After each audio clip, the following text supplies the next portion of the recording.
संश्लेषित रेशे और प्लास्टिक चैप्टर के बारे में हम पढ़ रहे थे। पिछली वीडियो में हमने पढ़ा संश्लेषित रेशे मानव निर्मित होते हैं। इन्हें कृत्रिम रेशे या आर्टिफिशियल फाइबर्स भी कहते हैं और इन्हें मनुष्य द्वारा फैक्ट्रियों में रसायनों की सहायता से मशीनों से बनाया जाता है। इसके हम पढ़ चुके हैं अभी तक उदाहरण रेयॉन और नायलॉन। अब इस वीडियो में हम पढ़ेंगे एक अन्य संश्लेषित रेशा पॉलिएस्टर और एक्रिलिक। पॉलिएस्टर एक संश्लेषित रेशा है, मानव निर्मित रेशा है। इस रेशे से बने कपड़े में आसानी से सिलवटें नहीं पड़ती, ये इसकी विशेषता है और यह सपाट रहता है। सरलता से इसे हम धुलाई इसकी की जा सकती है, आसानी से इसकी धुलाई हो सकती है। इसलिए यह वस्त्र सामग्री कपड़े बनाने के लिए यह उपयुक्त पदार्थ है।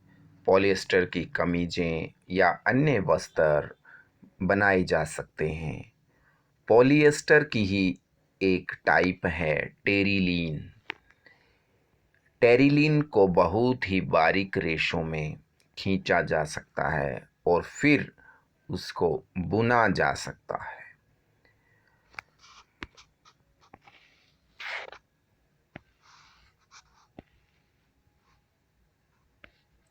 यहाँ यह पहेली नाम की लड़की बहुत ही जिज्ञासु है। यह कहती है मेरी माँ जल के लिए, पानी रखने के लिए जो बोतलें हैं या चावल या चीनी इकट्ठा करने के लिए जो जार या बर्तन हैं, वो पेट से बने होते हैं। यह पेट क्या है जानना है हमें। PET इसकी फुल फॉर्म है पॉली एथिलीन टरथेलेट। जैसा हम जानते हैं, एक जो हमने पाठ के बीच में ही पढ़ा था, बहुलक किसे कहते हैं या पॉलीमर किसे कहते हैं, जो बहुत सारी एक जैसी इकाइयों से मिलकर बने होते हैं। तो यहाँ पॉली एथिलीन टरथेलेट है, जो कि बहुत सारी एथिलीन से मिलकर बने हुआ पदार्थ है। यह भी एक प्रकार का पॉलिएस्टर है। जैसे टेरिलीन एक पॉलिएस्टर है, ऐसे ही PET पॉलीएथिलीन टरथेलेट भी एक पॉलिएस्टर है। इससे बोतलें, बर्तन, फिल्म लेयर जो होती हैं, तार और बहुत से उपयोगी पदार्थों के निर्माण के लिए PET का प्रयोग किया जाता है। पॉलीएस्टर से बनता है पॉली प्लस एस्टर। एस्टर वास्तव में एक रसायन है। जैसा हम जानते हैं, पॉलिएस्टर एक बहुलक है जो बहुत सारी एस्टर इकाइयों से मिलकर बना है। एस्टर वे रसायन हैं, केमिकल हैं, जो फलों को उनकी गंध प्रदान करते हैं। एस्टर में फलों जैसी गंध जो होती है वो एस्टर के कारण है। इससे बने कपड़े पॉलीकॉट। पॉलीकॉट नाम से प्रतीत होता है पॉली प्लस कॉट। पॉलिएस्टर और कॉटन सूती दोनों को मिलाकर जो परिधान है, पॉलीवूल का मतलब है पॉलिएस्टर प्लस वूल यानी ऊनी वस्त्र, दोनों को मिला करके टेरिकॉट, टेरिलीन जो हमने पढ़ा एक प्रकार का पॉलिएस्टर और कॉटन सूती वस्त्र, दोनों ही मिला करके ऐसा भी रेशे बनाए जाते हैं।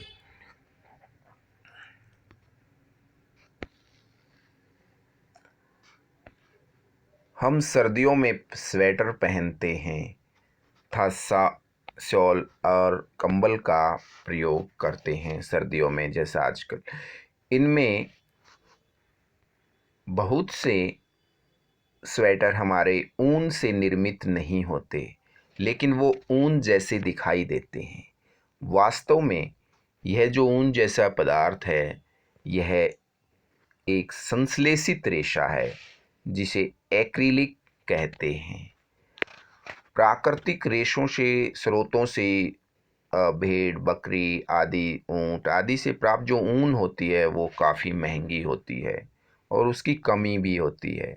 लेकिन एक्रिलिक से बनी वस्तुएं सस्ती होती हैं उसकी तुलना में, और ये अलग अलग रंगों में उपलब्ध भी होती हैं।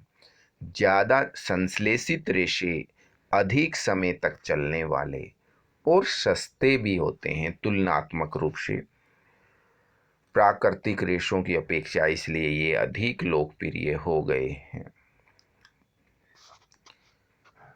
प्राकृतिक रेशों को जलाने का क्रियाकलाप, यदि संश्लेषित रेशों का कोई एक धागा लें और उसे जलाने का प्रयास करें तो हम क्या पाएंगे?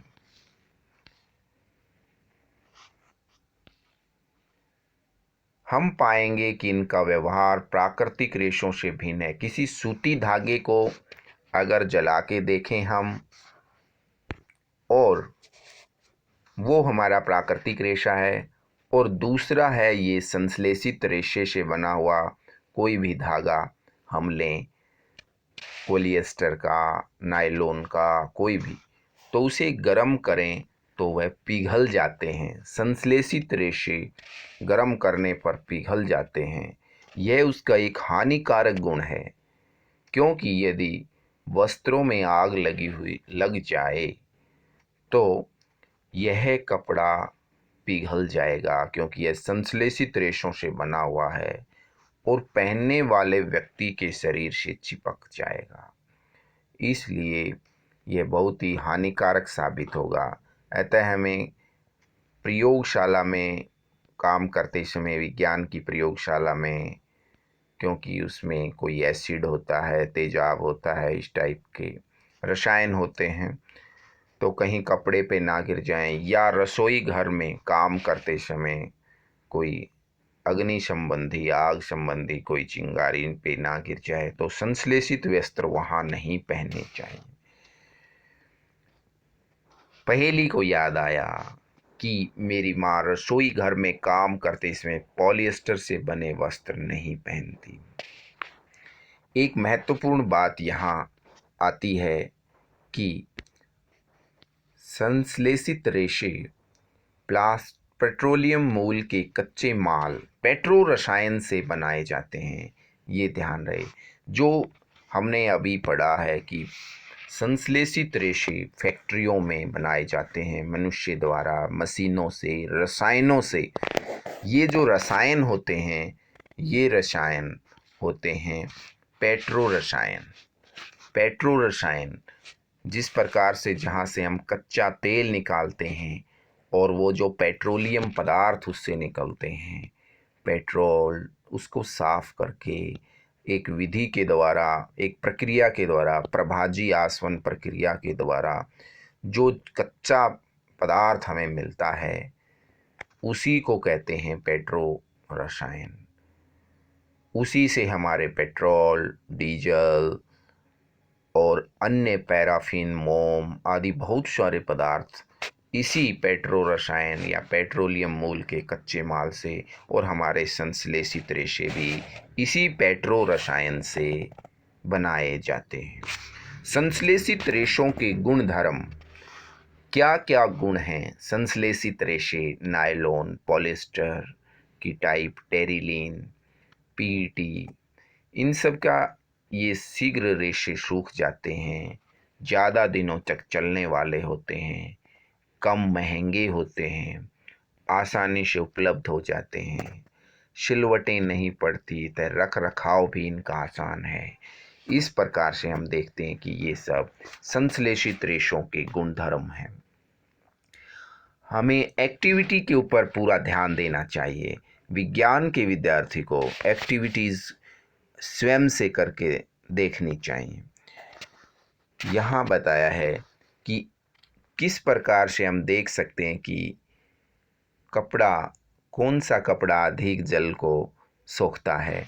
एक आकार के दो कपड़े के टुकड़े लें, आधा मीटर वर्ग का एक हमने कपड़ा ले लिया। एक हमने सूती कपड़ा ले लिया जो प्राकृतिक रेशों से बना हुआ है, और दूसरा हमने ले लिया कोई पॉलिएस्टर से बना कपड़ा, संश्लेषित रेशों से बना हुआ। दोनों कपड़ों का साइज एक जैसा होना चाहिए, ये ध्यान रखना है इस प्रयोग को करते समय हमें। दोनों टुकड़ों को हम किसी बर्तन में जिसमें समान मात्रा में जल भरा हुआ हो, अलग अलग बर्तनों में उन दोनों कपड़ों को डुबो देंगे। उन कपड़े का साइज भी सेम है और एक समान समय 5 मिनट के लिए उनको डुबो देंगे, और 5 मिनट बाद कपड़ों के टुकड़ों को बर्तनों से हमने निकाल लिया और उन्हें धूप में फैला दिया। अब हम देखेंगे कि जिस बर्तन में डुबोया था उसमें किस बर्तन में अधिक पानी शेष है, अधिक पानी बचा हुआ है, और किस में कम पानी बचा हुआ है। उसको डुबोने के बाद और फिर निकालने के बाद कितना पानी बचा हुआ है। हम देखेंगे कि जो प्राकृतिक रेशे हैं वो ज़्यादा पानी को सोखते हैं, संश्लेषित रेशे कम पानी को सोखते हैं। इसलिए सूखने में भी ज़्यादा समय, प्राकृतिक रेशे थोड़ा ज़्यादा समय लग सकता है, संश्लेषित रेशे को सूखने में कम समय लगेगा। इस प्रकार से ये हमने प्राकृतिक रेशों को और संश्लेषित रेशों की आपस में कुछ गुणधर्मों के साथ तुलना की। अगली वीडियो में हम प्लास्टिक के बारे में विस्तार से पढ़ेंगे।